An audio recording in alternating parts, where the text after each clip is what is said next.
యేసుక్రీస్తు ప్రభువాయని అందరికీ ప్రభువు పశువుల పాకన్ కారుండెను తానే దేవుడై ఉంది పశువుల పాకన్ కారుండెను తానే దేవుడై ఉంది నరులంగావన్ శ్రమల పొందెన్ క్రీస్తు ప్రభువు నరులంగావన్ శ్రమల పొందెన్ క్రీస్తు ప్రభువు తిరిగెన్ గోవిన్ సుఖమున్ విడచి శిష్యులు వెంటనుండన్ తిరిగెన్ గోవిన్ సుఖమున్ విడచి శిష్యులు వెంటనుండన్ యేసుక్రీస్తు ప్రభువాయని అందరికీ ప్రభువు పశువుల పాకన్ కారుండెను తానే దేవుడై ఉంది పశువుల పాకన్ కారుండెను తానే దేవుడై ఉంది నిత్య జీవం నిత్య శాంతి నిండు నెమ్మది నిత్య జీవం నిత్య శాంతి నిండు నెమ్మది నిత్యుండేసు మనకు నివా మృత్యువున్ గెలిచెను మృత్యుండేసు మనకు నివా మృత్యువున్ గెలిచెను యేసుక్రీస్తు ప్రభువాయని అందరికీ ప్రభువు పశువుల పాకన్ కారుండెను తానే దేవుడై ఉంది పశువుల పాకన్ కారుండెను తానే దేవుడై ఉంది వీటిన్ గొలుపు అలలు పైకి లేచినంతనే వీటిన్ గొలుపు అలలు పైకి లేచినంతనే వీటిన్ విడచి యేసు వైపు చూడు నిమ్మాలించును వీటిన్ విడచి యేసు వైపు చూడు నిమ్మాలించును యేసుక్రీస్తు ప్రభువాయని అందరికీ ప్రభువు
జీవము క్రీస్తే గదా క్రీస్తు తేరి స్తుతి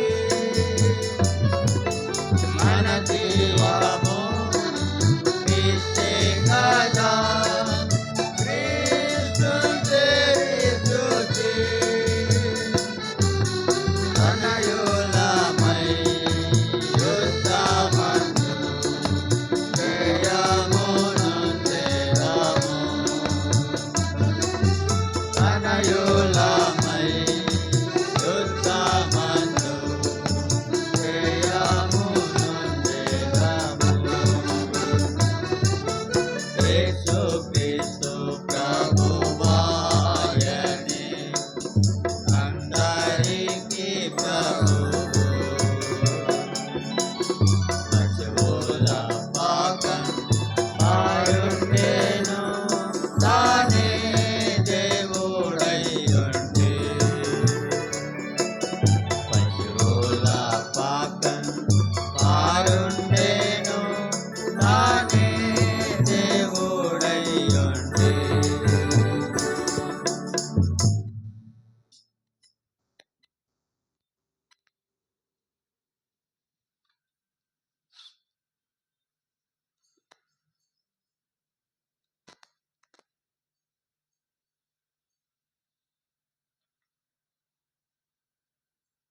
నూట ఐదో పాట.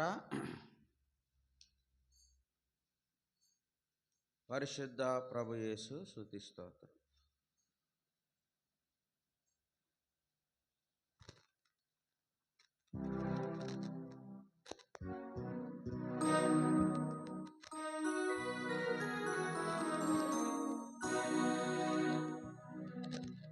పరిశుద్ధ ప్రభు యేసు స్తుతి స్తోత్రం.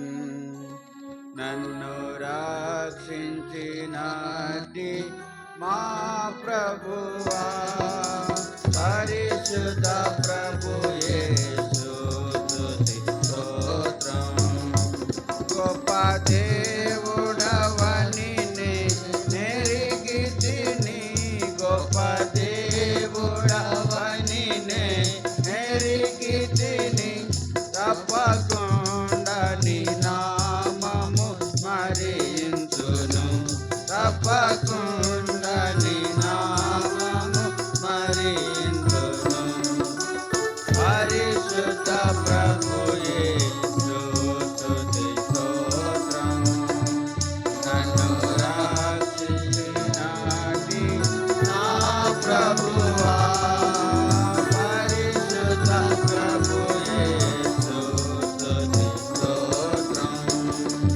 తండ్రి వైతివి నీవు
పరలోక ప్రధాన యాజకుడా పరలోక ప్రధాన యాజకుడా ఏ రీతిగా నిన్ను నేను పూజింతును ఏ రీతిగా నిన్ను నేను పూజింతును పరిశుద్ధ ప్రభు యేసు స్తుతి స్తోత్రం నన్ను రక్షించిన నా ప్రభువా పరిశుద్ధ ప్రభు యేసు స్తుతి స్తోత్రం పరలోకములో నుండి వరుడేసు పరలోకములో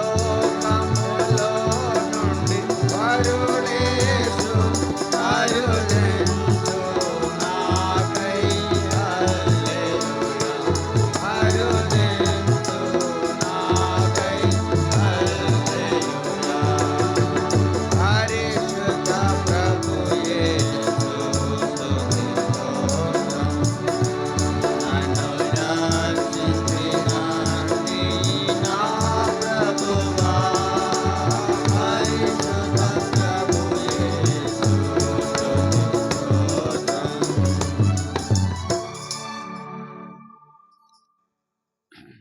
అంత లేచి నిలబడి బైబిల్ పల్ల పాడుకుందాము. ఆ సమయంలో వరుసలో కూర్చోండి.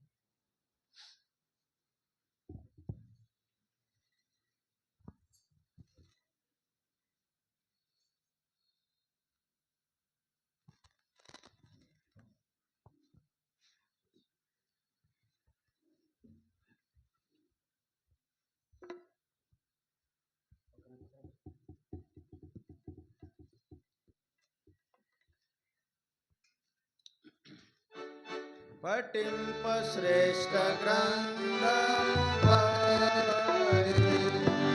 పఠింప శ్రేష్ఠ గ్రంథము బైబిల్ అనుదినము పఠించిన ప్రేమ తోడ నడుపును ఓ పఠింప శ్రేష్ఠ గ్రంథము Bible The best book to read is the Bible. The best book to read is the Bible. If you read it every day, it will help you all the way. Oh, the best book to read is the Bible. కూర్చోండి.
మన ప్రభువైన యేసుక్రీస్తు నామమున అందరికీ వందనాలు. ఎలా ఉన్నారు? సమాధానం మామూలుగా యేసయ్య కృపలో బాగున్నాం. కరెక్టేనా ఆ మాట? యేసయ్య కృప లేకపోతే మనం ఆయన కృప చూపించకపోతే మనం ఉండే కాదు. అందుకే విలాప కార్యంలో విలాప వాక్యములు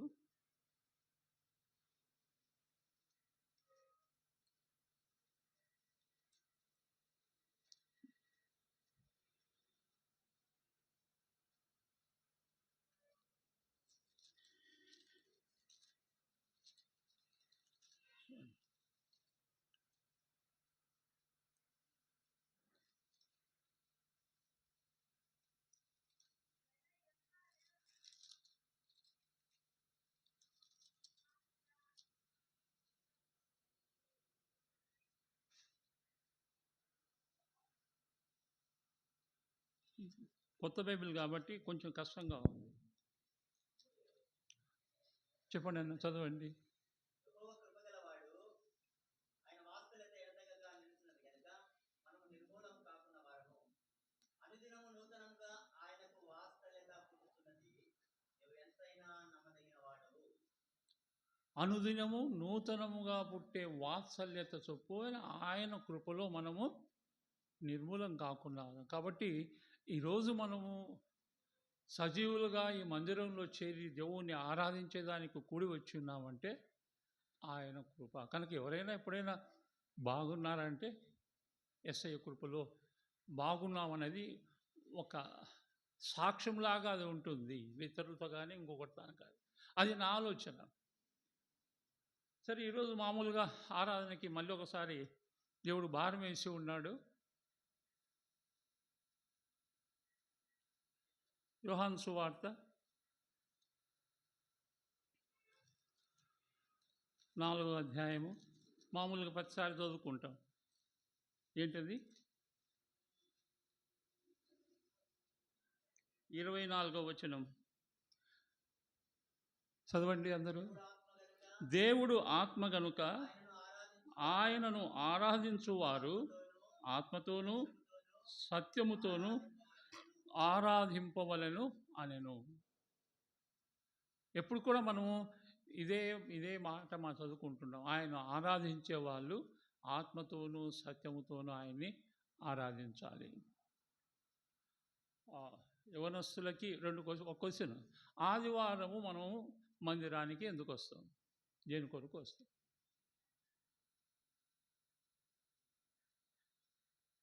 ఆన్సర్ చెప్పాలంటే భయమా, తెలీదా?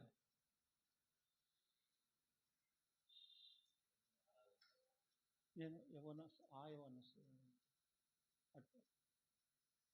ఎందుకు వస్తాం ఆదివారం మందిరానికి? తెలీదా? లేకపోతే ఇటుపక్క అడుగుతాను. సరే, దేవుణ్ణి ఆరాధించేదానికి. ఇది నేను కాలేజీలో టీచింగ్ చేస్తుంటాను కాబట్టి అప్పుడప్పుడు ఆ పద్ధతి నాకు అనుకోకుండా నాతో వస్తూ ఉంటుంది. ఏమనుకోవద్దండి. ఆరాధించేదానికి వస్తున్నాం ఆదివారం. ఇంకా ఒకటి దేవుణ్ణి ఆరాధించేదానికి వస్తున్నాం. రెండవది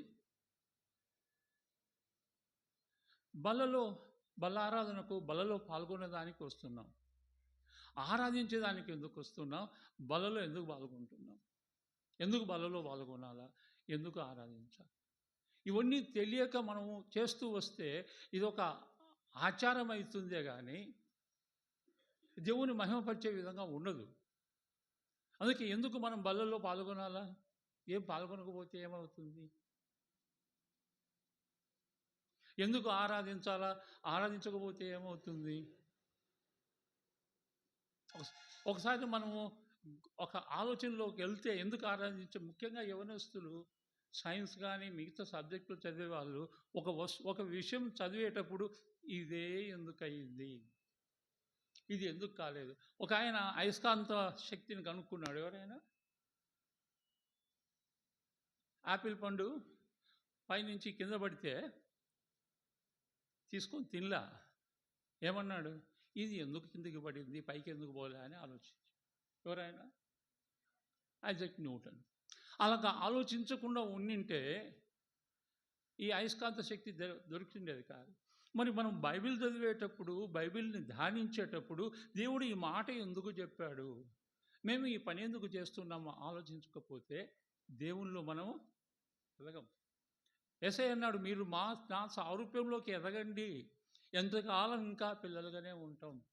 మందిరానికి ఆదివారం రమ్మన్నారు, ఆరాధనలో పాల్గొనమన్నారు, బలలో ఎందుకు చేస్తుంది? ఒక ఆలోచనతో మనము చేయాలి. ఇప్పుడు నేను ఇంతవరకు పాటలు పాడుతున్నారు. అన్నలతో పట్టే పాటు ఎంతమంది గొంతెత్తి దేవుణ్ణి ఆరాధించగలిగాం? అదేదో అన్నలు పాడుకుంటారులే, అయిపోయినాక వాక్యం ఉంటుందిలే అనే విధంగా కూర్చున్నామా? లేదా వాళ్ళతో పాటు పాడేదానికి ప్రయత్నించాం? నిన్న న్యూస్లో ఒక సినిమా హాల్లో ఒక అతడు కేకలేస్తా చనిపోయాట. ఎందుకు? వాళ్ళ హీరో స్క్రీన్ మీద కనిపించేటప్పుడు ఆ సంతోషం బట్టలాక అరిచి చనిపోయాట. మరి మన హీరో సన్నిధికి మనం వచ్చినప్పుడు, ఎవరు మన హీరో? యేసయ్య. ఆ యేసయ్య సన్నిధికి మనం వచ్చినప్పుడు మన ఆనందం ఎక్కడా? ఎక్కడుంది ఆ ఆనందం మనకు? ఆ ఆనందముతో, ఆ శక్తితో, ఆసక్తితో దేవుణ్ణి ఆరాధించే వాళ్ళమై మనం ఉండాలి. అది మామూలుగా ఆరాధిస్తే, ఏదో వచ్చాం కాబట్టి ఆరాధించాలి కాబట్టి ఆరాధిస్తే ఆ ఆరాధనకు విలువ ఉండదు. అందుకే దేవుడు అన్నాడు ఇక్కడ యోహాను సువార్త 4వ అధ్యాయము 24వ వచనంలో, ఆయనను ఆరాధించువారు ఆత్మతోనూ సత్యముతోనూ ఆరాధించాలి. అటు ఆరాధిస్తున్నామా? మామూలుగా 1 కొరింథీయులు 11లో తను తాను పరీక్షించుకున్నవారు. ప్రతి విషయంలో దేవునికి అనుగుణంగా మనం ఉంటున్నామా లేదా పరీక్షించుకొనకపోతే ఎక్కడో ఒక చోట సాతాను ఇది నిజమా అని ఒక మాట చెప్పి మనల్ని పడేసేవాడుగా ఉన్నాడు. కాబట్టి అనుక్షణము మనము దేవుణ్ణి ఆరాధించేవాళ్ళం.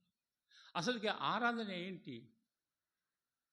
చాలాసార్లు ప్రకటన గ్రంథంలో చదువుతాం ఒక చోట, వారి ఆరాధన, వారి ప్రార్థన, పరిశుద్ధుల ప్రార్థనలు దేవుని దగ్గరికి ఎట్లా పోతున్నాయి? ధూపంగా చేరుతున్నాయి, పొగలాగా ఆయన దగ్గరికి చేరుతున్నాయి పరిశుద్ధ ప్రార్థన. అలాగనే మన ఆరాధనలు ఇంకో చోట చెప్పబడి ఉంది, అవి ఆ ధూపమంతా అక్కడ నిండి ఉన్నది. వాళ్ళ ఆరాధనకు ఆ ఇనుప గడియలు కదులుతున్నాయట. మరి మన ఆరాధనకి బయట ఉన్న ఇనుప గుండెలు కదులుతున్నాయా? లేకపోతే మనలో నుండి ఇనుప గుండెలు కదులుతున్నాయా? పొద్దున కొంచెం తలొచ్చేటప్పుడు ఇదంతా ఉపోద్ఘాతమే. మనము ఇంకా జైల్లో ఉన్నామా? మనం ఎప్పుడైనా జైల్లో ఉన్నామా? ఎప్పుడైనా జైల్లో ఉన్నామా? ఎవరు జైల్లో లేరా? మనం ప్రతి నిమిషము దేవుడు లేకపోతే మనం జైల్లో ఉండేవారు. సమస్యల జైల్లో ఉంటాం. ఇంట్లో కొంతమందికి పరీక్షలు చేయాలనిపిస్తుంది. దాంట్లో నుంచి విడుదల కావాలంటే పౌలు శీలలు ఏం చేశారు? ఆరాధించారు. చెరసాల బద్దలైంది, వాళ్ళ సంఖ్యలు విడిపోయినాయి. మరి మనకుండే సమస్యలు తీరిపోవాలంటే, మనకుండే వేదనలు పోవాలంటే, మనముండే జైల్లో నుంచి బయటికి రావాలంటే మనం ఆత్మతో సత్యంతో ఆరాధించాలి. దేవుని దగ్గర, యేసయ్య దగ్గర ప్రార్థించుకుందాం. సర్వోన్నతుడా, సర్వశక్తిమంతుడా, సర్వాధికారి, మీ స్తోత్రాలు నాయన. మరొకసారి మీ సన్నిధికి వస్తున్నాం, దయతో క్షమించండి. ఒకవేళ గత వారం మీకు దూరంగా మేము బ్రతికి ఉన్నామేమో, మీరు లేక మేము జీవించి ఉన్నాము, మా స్వబుద్ధిని ఆధారం చేసుకొని మేము జీవించి ఉన్నామేమో. తండ్రి, మా హృదయములను పరిశోధించే దేవుడవు, మమ్మల్ని క్షమించండి నాయన. మాపై జాలు చూపించండి. మీ రక్తంతో మమ్మల్ని శుద్ధులుగా చేసి మీ సన్నిధి ఆవరణలో ప్రవేశించే కృపను, మీ మాటలు వినే ధన్యతను మాకు దయచేయమని వేడుకుంటున్నాము. అలాగే నన్ను కూడా నాయన మీ సన్నిధిలో ఎత్తిపెట్టి ప్రార్థించుకుంటున్నాను. తండ్రి, మీ ఊరగా నన్ను వాడుకోండి. మీ మాటలు మాత్రమే వినిపించే కృపను నాకు దయచేయి. నన్ను మరుగుపరిచి మీరు మాట్లాడమని యేసయ్య ఘనమైన నామమున స్తుతిస్తూ ప్రార్థిస్తున్నాం మా పరలోకపు తండ్రి, ఆమేన్. ఈ సన్నిధిలో మరొకసారి మనం ఆలోచించుకుంటే, మన ఆరాధన చేస్తే ఏమవుతుంది? మన ఆరాధన ఏమవుతుంది? ఎక్కడికి పోతుంది? యేసయ్య దగ్గరికి ఇంపైన సువాసనగా చేరుతుంది. మనం ఆషామాషిగా ఇక్కడ వచ్చి మనం మాట్లాడంలా, ఏదో కొన్ని మాటలు ఇక్కడ మందిరంలో వినేటట్టుగా మనం చెప్పడంలా. అదేదో ఎయిర్టెల్ ఉంది కదా, ఎయిర్టెల్ అంటే గాల్లో చెప్పడం. మన మాటలు గాల్లో చెప్పడంలా మనం యేసయ్య సన్నిధిలో యేసయ్యకి వినిపిస్తున్నాము. మన ఆరాధన ధూపంగా, స్తుతి ధూపంగా ఆయన దగ్గరికి చేరుతుంది. ఆ దగ్గరికి చేరాలంటే ఆదికాండంలో 2 చోట్ల చూస్తాం. ఒకసారి నోహుకు దహన బలిపీఠం కట్టి అక్కడ దహన బలిని అర్పిస్తాడు. అది ఒక ఆరాధన. దహన బలి అంటే మనలో ఉండే వాటిని అన్నిటినీ తీసివేసి వాటిని వదులుకొని దేవుణ్ణి ఆరాధించడం, మనలో ఉండే దేవునికి ఇష్టం లేని వాటినన్నిటినీ దహనబలిలో వేసేయడం. అటువంటి ఆరాధననే దేవుడు అంగీకరించేవాడై ఉన్నాడు. అటువంటి ఆరాధన మనం చేయాలి. ఇంతకుముందు ఒకసారి మనం అన్నతో వచ్చేటప్పుడు ఆయన ప్రతాప్ అని అడిగాను, ఒక పాట పాడదామన్నా అన్నాను. ఎందుకంటే ఎంత ఉత్సాహంతో అందరికి కలిసి వచ్చిన పాట అది. హల్లెలూయా హల్లెలూయా పాడేది అందరికి వస్తా? మరి అందరికి వచ్చిన పాటనా? ఏదైనా అందరూ కలిసి పాడాలి. మీరు మొదలు పెట్టారు.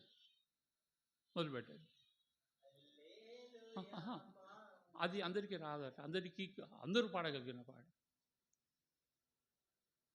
మామూలుగా మందిరంలో వాడుకుంటుంటాం కదా, అందరూ పాడగలిగిన పాట. చెప్పండి ఎవరన్నా అందరికి వచ్చే పాట.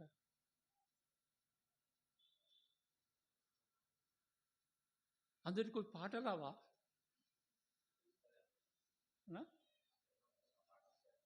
ఆ పాట వస్తే పాడదాం.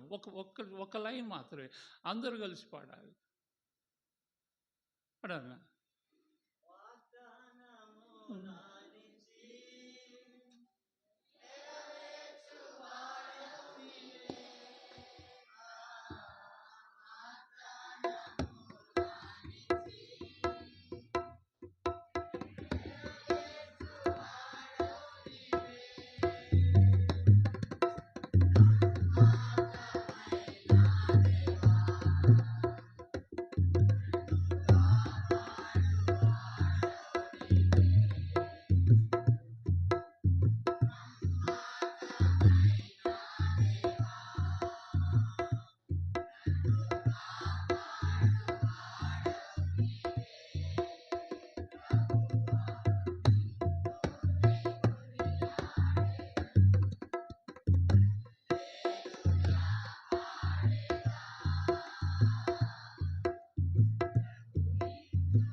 అందరూ కలిసి చేసే ఆరాధన కొరకు మనము ఆదివారం గుడికి వస్తున్నాం.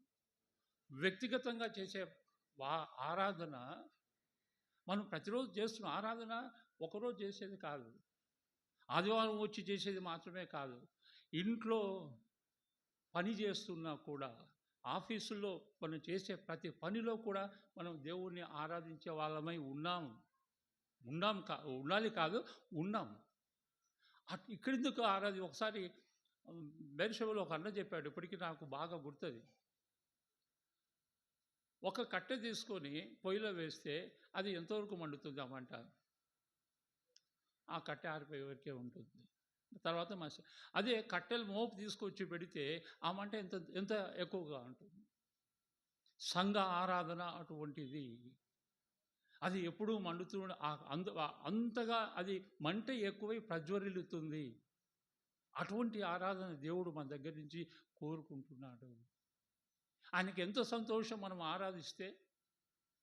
అటువంటి ఆరాధన దేవుడు ఆత్మతో సత్యముతో చేయమంటున్నాడు. అసలుకి ఆరాధన అంటే ఏంటి?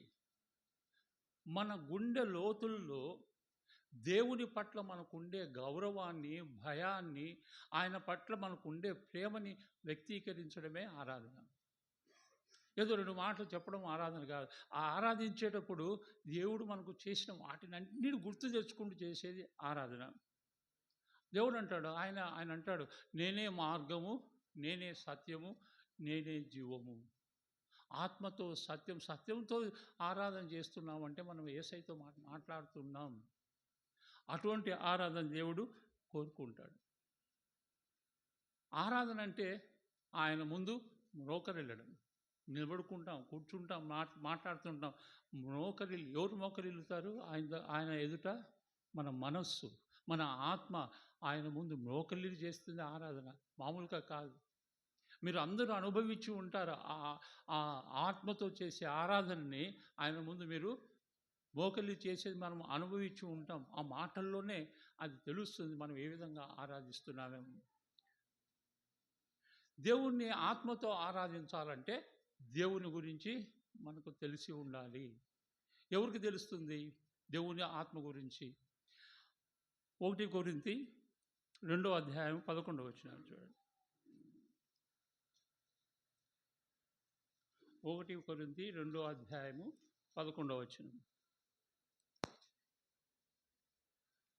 ఒక మనుషుని సంగతులు అతనిలోనున్న మనుషాత్మకే గాని మనుషులలో మరి ఎవరికి తెలియను. అలాగే దేవుని సంగతులు దేవుని ఆత్మకే గాని మరి ఎవరికిని తెలియవు. కాబట్టి దేవుడు మనలో ఉండే పరిశుద్ధాత్మకే దేవుని సంగతులు తెలుస్తాయి. ఆ పరిశుద్ధాత్మ, మనలో ఉండే పరిశుద్ధాత్మ, దేవుడిచ్చిన ఆత్మ తానే మనకు దేవుని సంగతులు తెలుసుకొని ఆయనకి ఇష్టానుసారమైన ఆరాధన మనతో ఆ ఆత్మ చేయిస్తుంది. అందుకే ఆత్మతో దేవుణ్ణి ఆరాధించండి. అదేవిధంగా రోమీలకు రాసిన పత్రిక 12:1-2. కాబట్టి సహోదరులారా, పరిశుద్ధమును దేవునికి అనుకూలమునైన సజీవ యాగముగా మీ శరీరములను ఆయనకు సమర్పించుకొనుడని దేవుని వాత్సల్యమును బట్టి మిమ్మల్ని బతిమాలుకొంచున్నాను. చాలా, ఇది మీకు యుక్తమైనది. కాబట్టి మన దేహాలని సజీవ యాగములుగా దేవునికి సమర్పించుకొని దేవుని సన్నిధిలో నిలబడి అందరము కలిసి మన దేవుడు మనకిచ్చిన ఆత్మ ద్వారా ఆయనను తెలుసుకొని చేసే ఆరాధనే ఆత్మతో చేసే ఆరాధన. తర్వాత 1 సమూయేలు 11. సమూయేలు మొదటి గ్రంథము 11. ఇక్కడ దావీదు గారి గురించి తెలుస్తుంది. 21 వచనము 22 వచనం. 11 21, 22 వచనాలు. మొదటి సమూయేలు.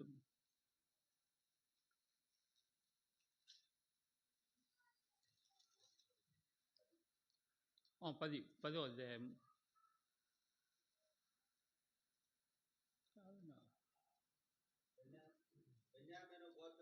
అది కాదన్నా, దావీదు గారు ఇక్కడ రెఫరెన్స్.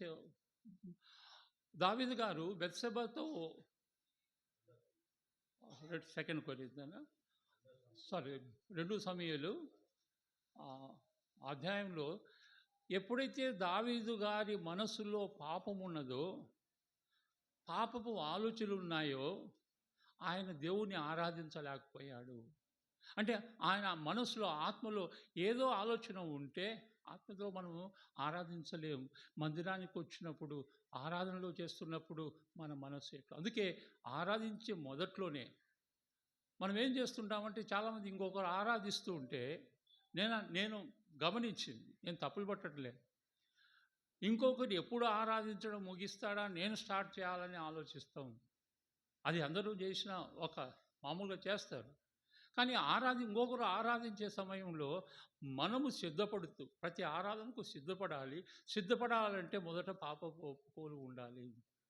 దాన్ని తీసివేసి ఇంకొకరు ఆరాధించేటప్పుడు ఆరాధనలతో ఏకీభవిస్తూ మనం కూడా ఆరాధించేదానికి సిద్ధపడుతూ రావాలి. అది చాలా చోట్ల గమనిస్తూ వచ్చేది ఏంటంటే, మధ్యలో లేచిపోతారు కొంతమంది ఇంకొకరు ఆరాధిస్తుంటే.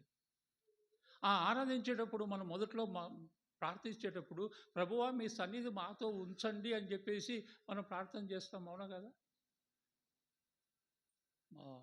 మందిరము ఆరాధన ప్రారంభించే ముందే ప్రార్థించే వాళ్ళు మీ సన్నిధి మాతో ఉంచండి అని ప్రార్థన చేస్తాం. ఇప్పుడు మన మధ్యలో ప్రభువు ఉన్నాడా లేదా? మన మధ్యలో ప్రభువు ఉన్నాడా లేదా? ఉన్నాడు. మరి ప్రభువు మన దగ్గర ఉంటున్నప్పుడు ఒకరు ఆరాధన చేస్తుంటే ఇంకొకరు బయటికి లేచిపోయేదానికి అధికారం ఉందా? ఒకరు ఎవరైనా అధికారం వస్తే బయటికి పోవాలంటే, సార్ నేను బయటికి పోతామని అడుగుతాం. మరి మధ్యలో ప్రభువు ఉన్నప్పుడు ఏదైనా అవసరం వస్తే బయటికి వెళ్ళే ముందు, ప్రభువా నాకు అర్జెంటుగా ఈ పని ఉన్నది, నాకు పర్మిషన్ ఇవ్వండి అడుగుతామా? లేదు, మన ఇష్టానుసారంగా పోతున్నాం. అక్కడ ప్రభువుకు మనం లోబడే వాళ్ళంగా ఉంటున్నామా? సో మన మనస్సును ఎటువంటి కల్మషం లేకుండా, మనసులో ఏ ఆలోచన లేకుండా మనం ఆరాధించే వాళ్ళంగా ఉండాలి. మరికొన్నిసార్లు ఆరాధించేటప్పుడు మనలో ఆత్మ ఉండదు. నోటితోనే వస్తుంటాయి మాటలు. ఇంట్లో వాళ్ళ విషయాలు, లేకపోతే ఎక్కడో వచ్చిన కొరతలు, కొదవలు, వీటన్నిటి గురించి మనసు పరిపరి విధాలుగా పోతుంటుంది. అది ముఖ్యంగా మా వయసు వాళ్ళకి ప్రార్థన మొదలుపెడితే ఒక 3 నిమిషాల తర్వాత ఆ ప్రార్థన అక్కడికి ఆగిపోయి ఇంకొక చోటికి ఎక్కడికో పోతుంటాం.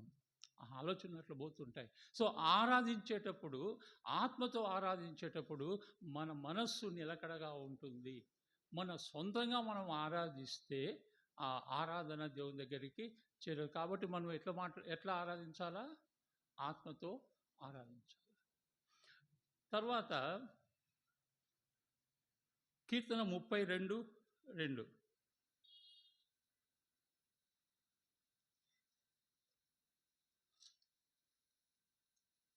యెహోవా చేత నిర్దోషిని ఎంచబడిన వాడు, ఆత్మలో కపటము లేని వాడు ధన్యుడు. సో ఆత్మలో కపటం లేకుండా ఆరాధించాలి. దేవుని దేవుడిగానే ఆరాధించాలి. యేసయ్య చేసిన మేలను బట్టి ఆరాధించాలి.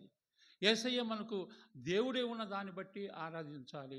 అవన్నీ గుర్తుకు తెచ్చుకుంటూ ఆత్మలో ఏ కపటం లేకుండా ఉన్నప్పుడు, ఏ కల్మషం లేకుండా ఉన్నప్పుడు, ఎటువంటి ఇతర తలంపు లేనప్పుడు మనలో ఉండే ఆరాధన ఆత్మతో చేసే ఆరాధన ఉంటుంది.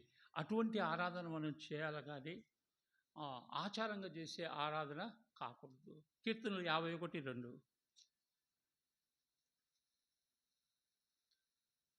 దేవుని దగ్గర మనం మన అతిక్రమాలను అడిగి ఏ కల్మషం లేకుండా, అంటే ఇదంతా కూడా ఆత్మతో ఎలా ఆరాధించాలి, వేరేటివి ఏమీ పెట్టుకోకుండా దేవుడిచ్చిన ఆత్మతో, దేవుడు చెప్పిన ప్రకారము, దేవుని సంగతులను మనకు ఆ దేవుడి ఆత్మ మనకు చెప్పిన ప్రకారము మనం దేవుణ్ణి ఆరాధిస్తూ రావాలి. రెండవది, ఆత్మతో సత్యముతో దేవుణ్ణి ఆరాధించాలి. సత్యం అంటే దేవుని వాక్యమే. దేవుని వాక్యం అంటే ఎవరు? యేసయ్యే. అంటే దేవుని వాక్యానుసారంగా మనము దేవుణ్ణి ఆరాధించాలి. చాలామంది సేవకులు చెప్పిన వాక్య ప్రకారము కాకుండా ఇష్టానుసారంగా, అంటే తమకు వచ్చిన విధంగా వాళ్ళు ఆరాధిస్తే, ఇష్టానుసారంగా కానీ వాళ్ళకు వచ్చిన ఆరాధనే వాళ్ళు చేస్తారు. అయ్యగారు వాక్యం చెప్పేటప్పుడు ఈ వాక్యానుసారంగా మీరు ఈరోజు ఆరాధించండి అన్నప్పుడు ఆ వాక్యానుసారంగానే మనము ఆరాధించాలి. ఆ రోజు దేవుడు ఆ వాక్యం ద్వారా, ఈ మాట ద్వారా, ఈ సత్యం ద్వారా నన్ను ఆరాధించండి అని చెప్తున్నప్పుడు ఆ వాక్యాన్ని మనం గుర్తుపెట్టుకోవాలి. ఆ వాక్యాన్ని మనం గమనంలోకి తీసుకొని ఆ వాక్యం చెప్తూ దేవుడా మీరు యేసయ్య మీరు నాకు ఎదై ఉన్నారు కనుక మీరు నేను మిమ్మల్ని ఆరాధిస్తున్నాను. అటువంటి ఆరాధన దేవుడు మన దగ్గర నుంచి కోరుకుంటాడు. ఇక యేసయ్య మనకు ఎవరు? దేవుడు, రాజు. ఆ రాజుకు మనం ఏమై ఉండాలి? విధేయులమై ఉండాలి. ఆ విధేయత అంటే దేవుడు చెప్తున్నాడు, నా ఆజ్ఞలను, ఆయన ఆజ్ఞలను మనము పాటించాలి. అప్పుడే ఆయన ఆధిపత్యాన్ని మనం అంగీకరించిన వాళ్ళమవుతాం. ఆయన ఆధిపత్యాన్ని అంగీకరించిన వాళ్ళమైతే ఆయన ఆజ్ఞలను పాటిస్తాం. ఆయన ఆజ్ఞలు పాటించడం అంటే ఆయనకు విధేయులమై ఉండాలి. ఎన్ని మార్లు మనము బయటికి వెళ్ళిన వెంటనే ఆయన ఆజ్ఞలను మర్చిపోయి విధేయులం కాకుండా ఇష్టానుసారంగా మనం పనిచేసిన వాళ్ళంగా ఉంటూ వస్తున్నాం. కాబట్టి అటువంటివన్నీ సరిదిద్దుకొని ఆరాధన మనం వెళ్తున్నప్పుడు మన ఆరాధన ఈ విధంగా ఆత్మతో సత్యముతో మనము ఆరాధించి, ఇది ఆ మాటకు దేవుడిచ్చిన ఆత్మతో ప్రార్థించాలి, దేవుడిచ్చిన వాక్యంతో ప్రార్థించాలి. మన ఇష్టానుసారంగా ప్రార్థించేదానికి లేదు. రండి, మత్తయి సువార్త 2వ అధ్యాయము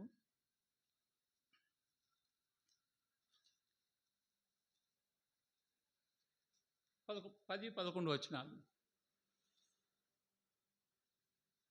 మత్తయి సువార్త 2వ అధ్యాయము 10-11 వచనాలు. వారు ఆ నక్షత్రమును చూచి అత్యానంద భరితులై ఇంటిలోనికి వచ్చి తల్లి అయిన మరియను ఆ శిశువును చూచి సాగిలపడి ఆయనను పూజించి తమ పెట్టెలు విప్పి బంగారమును సాంబ్రాణిని బోలమును కానుకలుగా ఆయనకు సమర్పించిరి. అత్యానంద భరితులయ్యారు, సాగిలపడ్డారు, బంగారము బోలము సాంబ్రాణిని ఆయనకు సమర్పించుకొని ఆయన్ని ఆరాధించారు. ఎందుకు ఆరాధించారు? అదే 2వ అధ్యాయంలో 2వ వచనం, మత్తయి సువార్త 2వ అధ్యాయం. యూదుల రాజుగా పుట్టిన వాడే ఎక్కడ ఉన్నాడు? తూర్పు దిక్కున మేము ఆయన నక్షత్రము చూచి ఆయనను పూజింప వచ్చితిమని చెప్పారు. ఎవరిని వెతుకుతూ వచ్చారు? యూదుల రాజును వెతుకుతూ వచ్చారు. అంటే రాజును వెతుకుతూ వచ్చారు. రాజు అంటే ఎవరు? ఆయన ఒక అధికారి, మనకందరికీ రాజు యేసయ్య. వాళ్ళు ఆ రాజును వెతుకుతూ వచ్చి రాజును కనుగొని సాగిలపడి ఆయనను రాజుగా ఆరాధించారు. ఆయన ఆధిపత్యాన్ని అంగీకరించారు. ఆయనకు తమ దగ్గర ఉన్న వాటిని అన్నిటినీ, తమలో ఏమేమి ఉన్నాయో అంటే తమలో ఉన్న వాటిని, అతిశయాన్ని వదులుకున్నారు. తమలో ఉండే వాటిని, ఈ దేవునికి ఇష్టం లేని వాటిని వదులుకొని యేసయ్య ఎదుట సాగిలపడి ఆరాధించారు. ఏమని ఆరాధించారు? నువ్వు మా రాజువు, మా దేవుడు, మా ప్రభువుల ప్రభు. మనం చాలాసార్లు అంటున్నాం రాజుల రాజా ప్రభువుల ప్రభువ అని చెప్పి ప్రార్థన చేస్తుంటాం, ఆరాధిస్తుంటాం. మరి ఆ రాజు ఆజ్ఞాపించిన వాటిని మనము నిజంగా ఆరాధించే యేసయ్యని రాజుగా ఆరాధిస్తుంటే ఆయన ఆధిపత్యానికి మనం లోబడి ఉన్నామా? మనము మామూలుగా కాదు మనం ఆరాధించేది. రాజు, ఈ లోకానికి పరలోకపు రాజు, ఈ లోకానికి రాజు, మనకందరికీ రాజు. అటువంటి రాజును మనము ఆరాధిస్తున్నాం. మరి ఆరాధన రాజు దగ్గర ఎలా ఉండాలి? ఒక సినిమా యాక్టర్ రోడ్డు మీదకి వస్తే జనాలు గుంపులుగా పోయి అరిచి ఏమో గోల చేస్తుంటారు. మరి మన రాజు, మనల్ని సృష్టించిన మన రాజు, మన కొరకే తిరిగి వస్తున్న మన రాజు, మనకు ఆయన సన్నిధిలో మనం ఉన్నప్పుడు మనం ఎలా ఆరాధించాలి? అటువంటి ఆత్మతో సత్యంతో మనము అటువంటి రాజును మనము ఆరాధిస్తున్నాం. కాబట్టి మనం యేసయ్యని మన రాజుగా ఆరాధించాలి. రెండవది లూకా సువార్త 2వ అధ్యాయము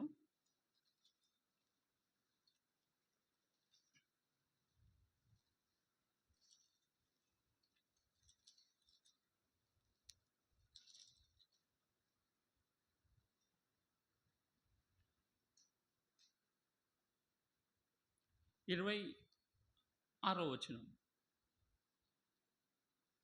లూకా సువార్త 2వ అధ్యాయము 26వ వచనం. 20వ వచనం.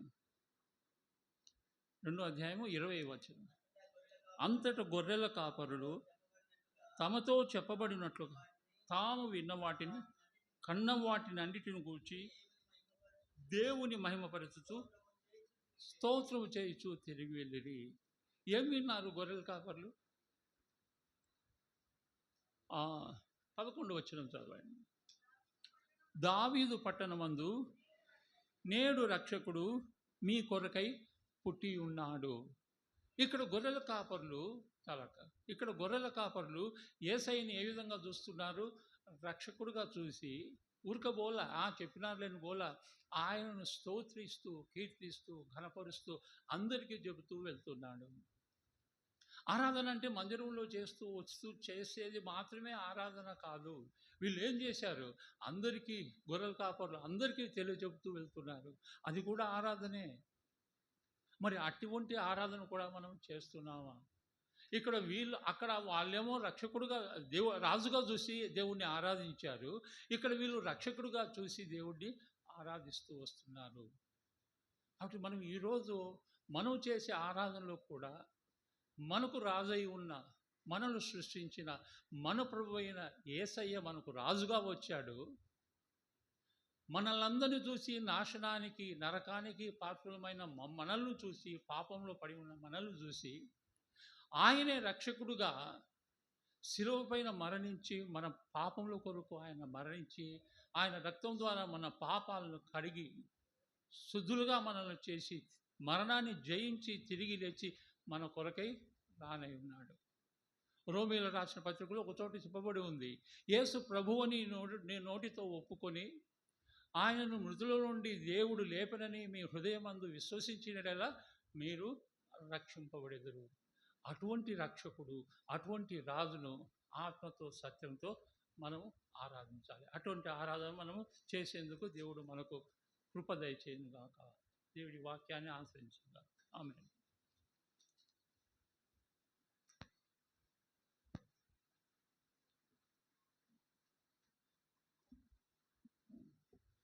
లేచి నిలబడి ఓ పాట పాడుతుండగా సండే స్కూల్ పిల్లలు సండే స్కూల్కి వెళ్తారు.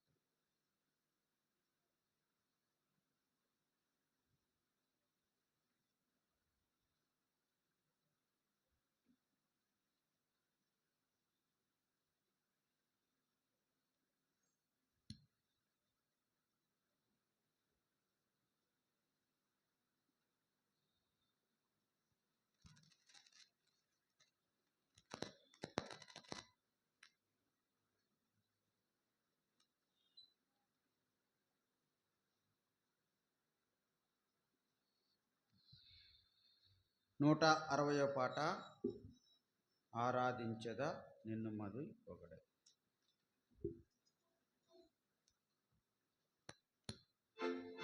మొదటి 2 చరణాలు, చివరి చరణం పాడుకున్నాం.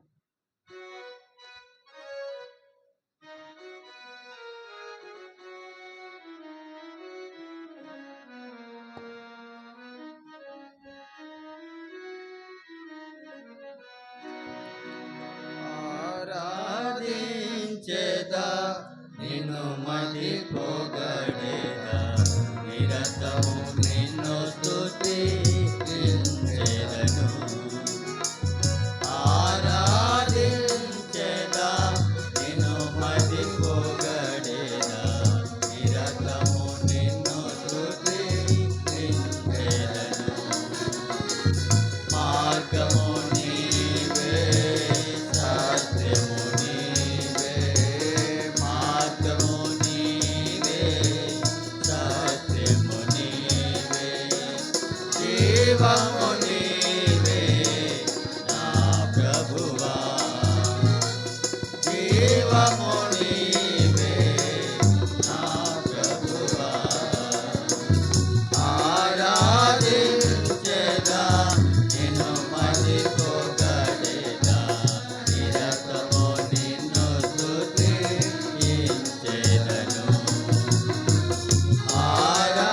ఆరాధించెదా నిన్ను మది పొగడేదా, నిరతము నిన్ను స్తుతించెదను.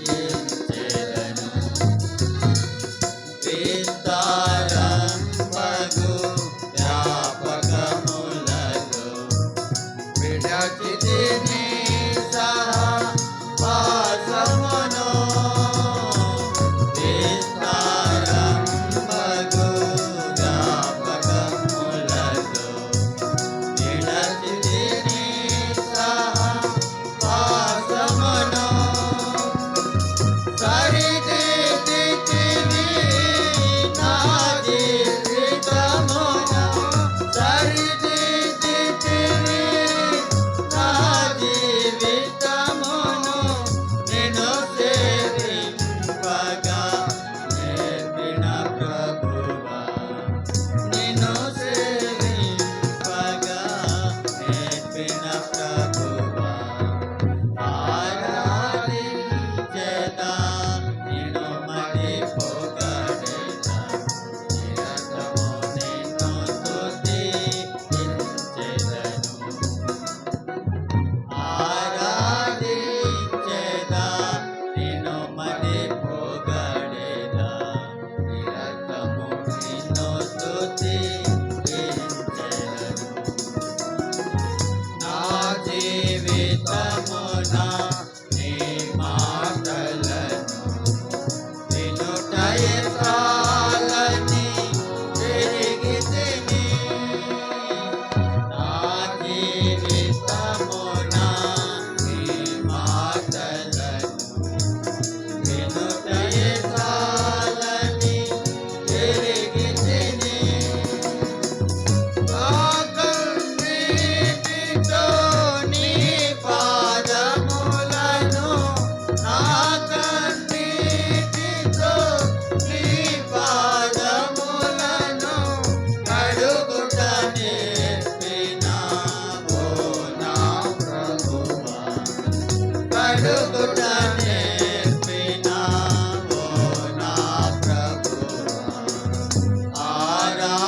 ప్రారంభించండి.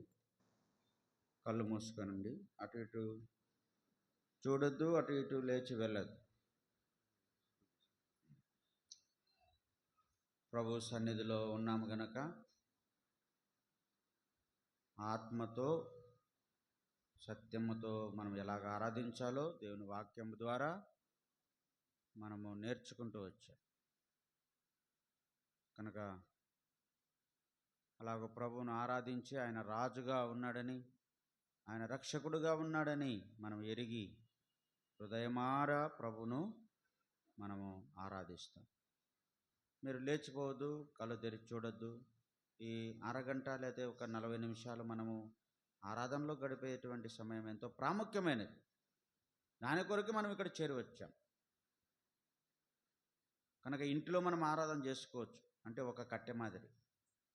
కానీ ఇక్కడ మనం సమాజంగా చేరి వచ్చింది కొన్ని కట్టెలన్నీ కలిపితే ఏ విధంగా మంట ఎక్కువగా వస్తుందో అలాగూ మనము కలిసి ఆరాధించే సమయం కనుక అలాగ మనం ఏకీభవించి ఆత్మతో సత్యముతో ప్రభువును ఆరాధిస్తాం. బయట ఉన్న లోపలున్న అందరూ కూడా వినయ భయభక్తులతో ప్రభు సన్నిధిలో గడపాలని ప్రేమపూర్వకంగా మీకు మనవి చేస్తున్నాను. ప్రారంభించండి. సండే స్కూల్కి వెళ్ళేవారు, ఆ తర్వాత వంటకు వెళ్ళేవారు, తర్వాత బల్ల ముందున్నవారు, బల్ల వెనకలున్నవారు, తర్వాత బయట ఉన్నవారు, అలాగే ప్రభువును మనం ఆరాధిస్తాం. ప్రారంభించండి.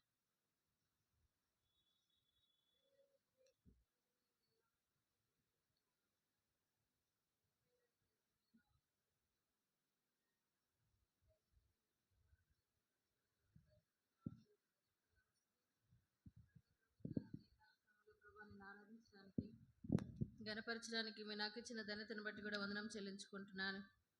దయగల తండ్రి, ఈ దినాన్ని చూడలేక అనేకులు మరణించినప్పటికీ నన్ను మీరు సజీవురాలుగా ఉంచి సజీవమైన దేవుని ఈ విధంగా ప్రభు నేను ఆరాధించి కృపనిచ్చినందుకే వందనాలు. నిజంగా నువ్వు ఎంత గొప్ప దేవుడు, ఎంత నమ్మదగినటువంటి దేవుడు నాయన. వెలుపులు నీ వంటి వాడేవుడు, పరిశుద్ధుని బట్టి మహనీయుడు, స్థితిగీర్తనలు బట్టి పూజుడు, అద్భుతం చేసేటువంటి దేవుడు నాయన. నిజంగా నా జీవితంలో కూడా మీరు రక్షకుడుగా రాజుగా మీరు నాకు ఉన్నందుకే మీకు వందనం చెల్లించుకుంటున్నాను. నన్ను కూడా మీరు ప్రేమించి రక్షించి నాయన నీ బిడ్డల్లో మరి ప్రభా నన్ను మీరు సమకూర్చి నాయన నీ సంఘంలో నన్ను చేర్చి నీ శరీరంలో అవయముగా నేను ఆరాధించేటువంటి బిడ్డగా నన్ను మీరు ఏర్పరచుకున్నందుకే వందనాలు. దేవ, రక్షణ లేని నాకు రక్షణ మీరు అనుగ్రహించినారు. నిజంగా